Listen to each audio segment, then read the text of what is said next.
నమస్తే అండి.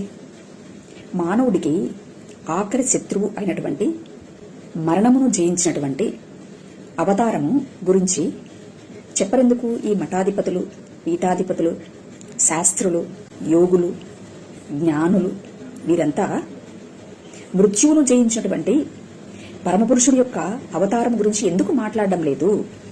ఏ అవతారములో ఇంత మహత్తరమైనటువంటి కార్యము దేవుడు ఫుల్ఫిల్ చేశాడు? అనేక అవతారాల గురించి మన పురాణ ఇతిహాసాలు చెప్తూ ఉండగా మృత్యువునే జయించినటువంటి, మృత్యువును వశపరుచుకుని మట్టి దేహము నుంచి మహిమ దేహమునకు పునరుద్ధానమైనటువంటి, అనగా భగవద్గీత 8వ అధ్యాయము 3వ శ్లోకంలో చెప్పినట్లుగా గుణాతీతము నాశనరహితము అయినటువంటి జీవుడే బ్రహ్మము అని సెలవిస్తుంది కదా. ఎవడు ఆ జీవుడు? ఏ అవతారములో ఈ కార్యము జరిగింది? ఏ జీవుడు పరమునకు ఉత్తీర్ణుడు అయినాడు అని మీరు ప్రకటిస్తున్నారు? అతని గురించినటువంటి విషయాలను వినుట వలన కదా, మననము చేయుట వలన కదా, నిధిధ్యాస వలన కదా ఆత్మసాక్షాత్కారం కలుగుతుంది. సత్యము, మార్గము, జీవము ఎవడో, మృత్యువును జయించినటువంటి మృత్యుంజయుడు ఎవడో కనలేకనా? లేదా అతి అవతారం ఈ భారతావనిలో జరగలేదా? పోనీయండి, ఇక వేరే ఎక్కడైనా జరిగిందేమో.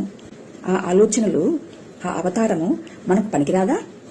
మేమైతే పంచభూతాలకు నిర్ణయించినటువంటి మృత్యువుకు మృత్యువై మృతులలో నుంచి మహిమకు పునరుద్ధానమైనటువంటి ఆది సంభూతుడు, అనగా గుణాతీతము నాశనరహితము అయినటువంటి జీవుడు ఆ క్రీస్తే అని సర్వధర్మాన్ని పరిత్యజించి సంపూర్ణ శరణాగతి కోరినటువంటి మేము అనుభవపూర్వకముగా క్రీస్తును కని క్రీస్తును ప్రకటిస్తున్నాము. ఏమని? క్రీస్తు గురించినటువంటి మాటను విశ్వాసముతో శ్రవణ మనన నిధిధ్యాస చేయడం వలన ఆత్మసాక్షాత్కారం కలుగుతుంది అనేది సరళమైనటువంటి భక్తి అయి ఉన్నదిరా నాయనా. కనుక భక్తి విషయంలో జర అప్డేట్ అవ్వండి అని క్రీస్తును ప్రకటిస్తున్నాము. ఒకసారి సింహావలోకనం చేసుకుంటే అది మన శ్రేయస్సు అయి ఉంటుంది అని సత్యాన్ని అన్వేషించేటువంటి వారి కొరకు మా ఈ ప్రశ్నలను పెద్దల ముందు పెడుతున్నాము. Thank you. నమస్తే.